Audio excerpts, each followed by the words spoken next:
Hello, everyone. Glad to be a part of International Trade Council's The Think Global Conference 2021 as a keynote speaker on the topic of future-proofing digital strategy.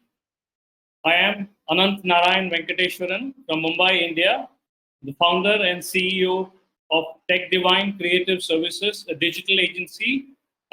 We turned 11 years just now. We cater to clients across 10 countries, delivering digital marketing, social media campaigns. And I'm excited to be a part of this wonderful conference and online. So I thought I can share a brief preview of what we'll be discussing during the next 15 to 20 minutes or so. So this is what we are planning to share. How to empower a brand and its customers with digital marketing strategies, overcoming and dealing with the challenges across social networking platforms, why one strategy fits all never works, what has changed during the year, why is ROI more relevant than ever before today, how to create an omni-channel strategy focused on ROI for your business and brand, and importance of tracking real-time metrics. So to start off with, how to empower a brand and its customers with digital marketing strategies. Irrespective of which business, industry, organization, country you belong to, irrespective of the demographics that you're catering to and the kind of services or products that you want to market to the users out there, if you could ask these 5 questions before you start planning your digital marketing strategy, I think you could deliver an exceptionally brilliant campaign with successful ROI metrics throughout. So here are the 5 questions that will help you to plan a successful ROI-focused digital marketing strategy. Question number 1, why? As simple as it sounds, your focus of why is, why are you doing this? Is it just because everybody seems to be online, or is it because the current scenario is such that it has become there's absolutely no option for anyone to do it otherwise? Or do you really have clear, focused goals that you want to cater to, which you know you can achieve using digital marketing? So when you focus on your why, be very specific and clear on the goals that you want to plan. When I say goals, I mean not just asking yourself, do I want to increase sales? Do I want more users from an XYZ location or a specific demographics to view my content? Do I want X number of people to download my content? No, I actually mean more specific goals. So let's say instead of just saying I want to increase my sales, I would rather say I want to increase my sales by 20% in the next quarter, in the next 3 months, by using digital marketing strategies such as social media posting, blogging, SEO, and pay-per-click using advertisements online. So when you have very specific, clear goals, it creates a very, very simple way in which you can plan the next step, which is understanding your core demographics. Now, understanding your audience has always been important and crucial. With the ongoing conditions, more so than ever before, because everything and everyone is online. People want things not just on time, but they want it easily accessible to them without much hassle. So understanding who your audience is the second step when you plan your digital marketing ROI strategy. So when you say who's your target audience, you can look into the customer analytics. It could be Google Analytics, Facebook Insights, Big Data, Twitter Analytics, or analytics across any platform that you already have access to. That is for existing brands which have been online for some time. Now, if you are a brand that is fairly new or planning to start the digital strategy process comparatively new, then one amazing way in which you could do it is by looking at what the industry is looking at when you say data. What kind of market research is already available for your industry and core demographics. Now, once you understand your demographics of audiences, look at the options available of where these users are online all the time. That leads to your third question, where are your demographics? Just because there's a huge number of audience on a platform, let's say like Facebook, not necessary that that is the right target audience or the right platform for you. Let's take a simple example. Let's say you are a organization which is purely into healthcare. Yeah, you want to reach out to doctors for your products or services. They are going to be your key influencers. Just promoting your products or services on Facebook is not going to probably help you achieve or reach out to those doctors. Yeah. On similar lines, let's say you're targeting a group of audiences who are purely B2B, business to business centric. Now, your product or service is, let's say, machinery or heavy equipments or focused on infrastructure industry. The right platform there would be based on your audiences of, let's say, specific designations across specific types of businesses. You would have a better chance of reaching out by using platform like a combination of LinkedIn and blog. So it's very core at this stage to understand where your demographics spends their time online. The advantage you get here is not only are you not there on irrelevant platforms, but you get a very specific planned budget that you can focus on, let's say, 2 or 3 platforms rather than spreading it randomly across 10, assuming you will reach out to different audiences. So the moment you are clear on these first 3 steps, step number 1, specific goals with a specific timeline. So like we said, let's say you want to have your products or your case studies downloaded by users in Germany about your white paper or case studies of specific designations. You can target them using ads, using blog content, and a very powerful, well-designed SEO strategy so that you know who your target audience is and if you're reaching the right target audience, and simultaneously make sure that it's being consumed by the right audience for the right reasons. That is step number 1, 2, and 3. Fourth, and the most important, that has delivered exceptionally good campaigns, helped us deliver really good ROI for our clients across 10 countries over the last 11 years, is the value you bring to your end users. So what do I mean when I say value? Now, here, essentially, you should not focus on selling your products all the time. Remember, it's a social media platform, right? You want to engage and connect with the audiences for the right reasons. And irrespective of the industry that you're in, let's say you're a manufacturing industry or equipments on heavy machinery, you can still find out who your end target audience is and what are the issues or the problems or the pain areas they are facing, which is not being obviously in addition to what your products or services is going to address.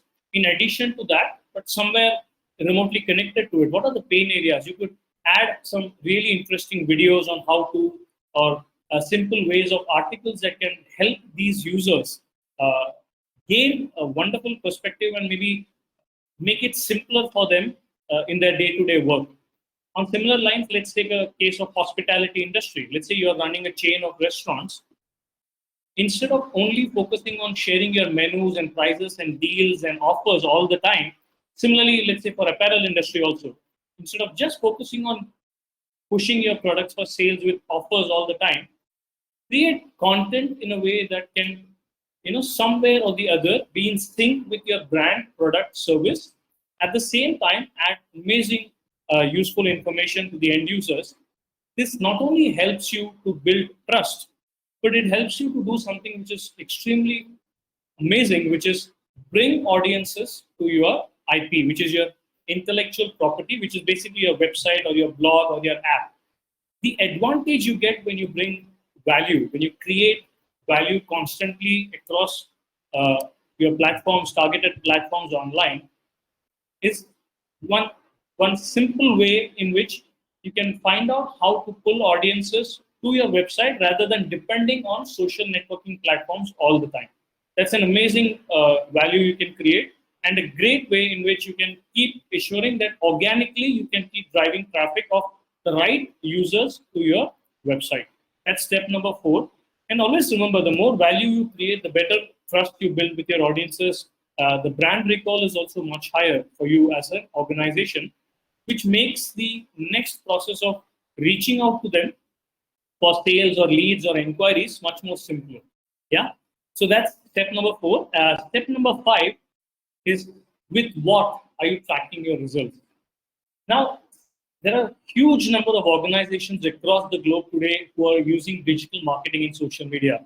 But believe me, there is a massive percentage amongst them who have not very clearly defined what ROI metrics are we tracking, what are my tracking tools, and probably they're delivering 10 different campaigns through 5 different platforms, and they're really not sure which campaign or which platform is bringing them the right amount of leads, inquiries, or sales, or even an important question like understanding the customer lifetime value based on the customer acquisition cost. Now, all this can be achieved by understanding the right tracking codes are being implemented on the back end of your website. Believe it or not, irrespective of how wonderfully planned your digital marketing strategy is, unless and until you have your tracking tools in place. So this could be Google Ads, tag manager codes. It could be Facebook pixel code.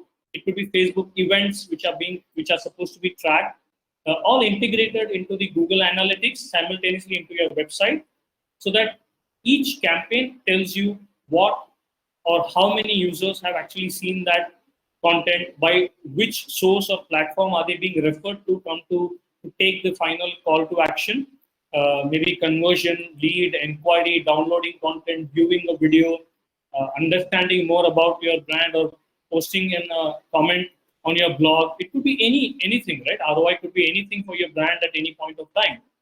So using the right set of tracking tools, you need to make sure you are ready to set forward to go ahead with the digital marketing campaign strategy. So quickly going through these 5 steps. First, understanding very clear and specific goals over a specific timeline. Yeah. Focused on step number 2, who's your target audience here? Focused on step number 3. Once your goals are clear, audience is clear, where are your demographics really located? What is the where are they? What is their affinity? What are their interests? What triggers them to take an action on your message? Step number 4, as a business, as an organization, are you only focused on selling all the time? Or do you have a content generating idea that can deliver amazing and unbelievable value to end users, prospective customers, or your existing customers on a regular basis? Remember, digital marketing is not a one-time strategy. It is a daily effort with a sincere idea to add value to end users. Yeah. And similarly, I would suggest you, once you're on step number 4, as you plan your ROI-focused digital campaign, move away from vanity metrics like likes and comments and retweets and follows and website hits. Yeah, because social media, to be honest, is not about hits, likes, or follows. It was, is, and will always be about people. People buy from people they trust. And once you have these 4 steps in place, your trust factor is automatically quite high. And with step number 5, you know which campaign is the right, delivering the right results, which platform is the best platform, which ad tool is delivering best customer acquisition cost, and so on. Coming to the second point, overcoming and dealing with challenges across social networking platforms. So this is something which you as a brand or an organization might come across if you are focusing or relying more and more on third-party tools and applications or sites. Let's take an example. If your entire campaign is focused on using Google SEO, or your entire campaign is depending on Google ads or Facebook ads, or sharing content on Twitter. The issue here is, as a brand, as an organization, your dependability on these third-party sites and tools creates tremendous pressure on you as a digital marketer. Why? Because they constantly keep changing, right? Google keeps changing their SEO algorithms. Twitter keeps changing a different interface, different features. So they introduced fleets to compensate for some experience like Instagram stories or Facebook stories. They keep updating their user interface. They have different verification process. Similarly, Facebook, don't even get me started on the guidelines and constant changes of Facebook ad policies that have created havoc over the last 2 to 3 years. So I would say that 3 simple ways you can actually find a solution to be less dependent on social networking platforms and have that constant worry of how do I keep updating myself and keep track of what is new and what is not. Be only on relevant platforms. Yeah, so understand your analytics, understand your target audience, and focus on maybe 2 or 3 platforms at the most. And be sure that you are actively engaging with content with an idea to engage into conversations on those relevant platforms. That's the first solution. Second solution is whenever you're active on these platforms, keep updating content in a way by sharing polls or questions or users with your platforms. Ask them what feature about this particular platform is something that they find wonderful. So let's say you find out that people find polls to be very useful.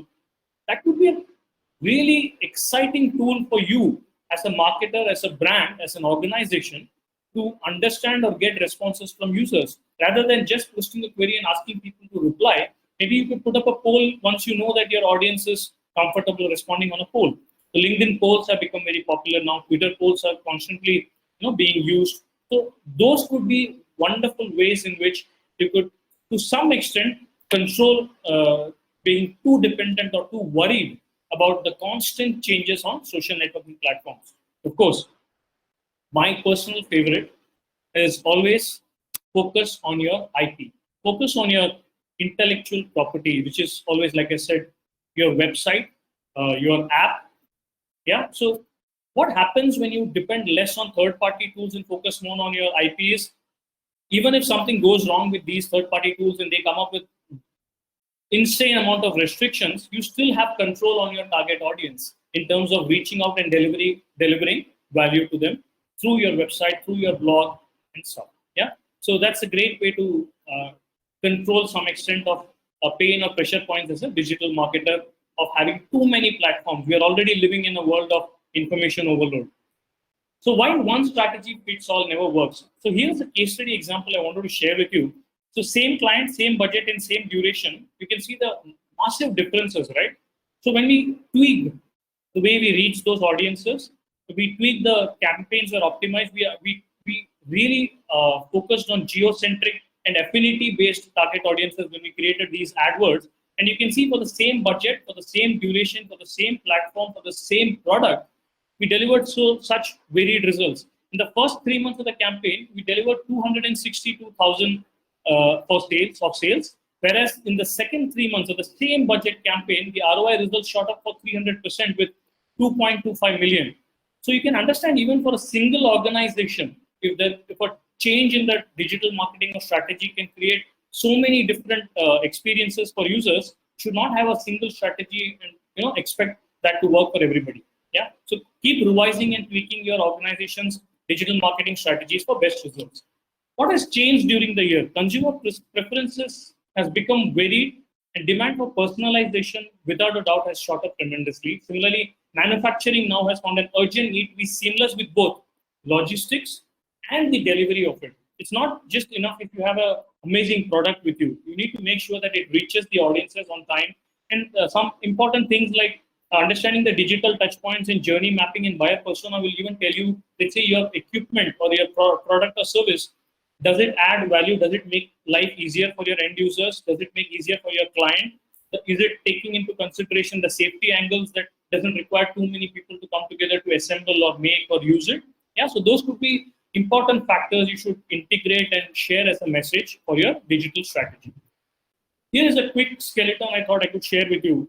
Whether it is apparel, whether it is engineering, whether it is medtech, whether it is hospitality, you could have varied marketing strategies focused on, let's say, AI, AR, VR, artificial intelligence, augmented reality, virtual reality, integrated with gamification, loyalty in case of apparel kind of business. In case of engineering, focusing more on what your business or organization has delivered. The success case studies could be a great way. For medtech, users, rating, reviews could be a great way to go. Hospitality, an omni-channel strategy focused on deals and gamification, loyalty could be a wonderful way. In each of these experiences, you make sure that you're making it easy for end users to purchase from you. And finally, how to create an omni-channel strategy focused on ROI for your business. focus on analytics at all point of time. Yeah, focus on content, which is based on this analytics, different content on different platforms. It cannot be the same wordings. The messaging has to change across different platforms. And finally, I wanted to share this final screen with you. We use this to generate 5.4 million for our client. We focused on 4 different aspects, SEO, content strategy, gamification, and geocentric ads.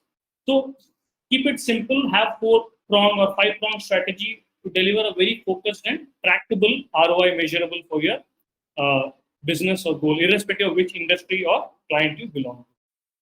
I hope you found this useful, and if you have any queries, please feel free to share that with me, and I looking forward to answering them to all of you. Thank you and have a great day.